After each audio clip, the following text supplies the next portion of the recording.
Mahigit 50 streetlights ikinabit sa bagong access road ng Barangay Lasip, Calasiao, Pangasinan.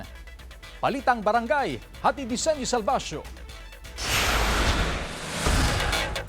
Mas maliwanag na daan. Yan ang target ng Barangay Lasip sa Calasiao, Pangasinan. Nasa mahigit 50 streetlights ang ikinabit sa bagong access road na nasa 600 metro ang haba. Ayon sa Barangay Council, pinundahan ng mahigit 300,000 pesos ang nasabing proyekto upang paliwanagin ang kalsada na binuksan noong December 2025.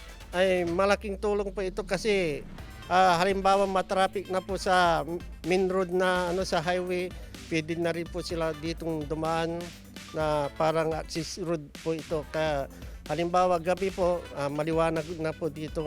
Ayon naman sa residenteng si Nanay Salome, mainam din daw ito para sa kanilang kaligtasan. Maganda talaga. Siyempre maliwanag, saka makikita mo lahat.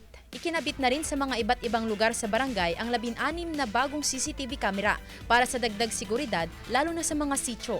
Mahigit 300,000 pesos din ang pondong inilaan sa mga bagong CCTV. Sila ng papasok, palabas, nilagyan po namin.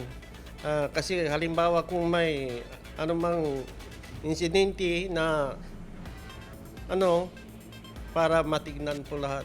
Balak ding ipaayos ng barangay ang 26 na nasirang CCTV noong nakaraang taon. Kasama si Daryl Peralta, Sendy Salvacio, One North, Central Luzon.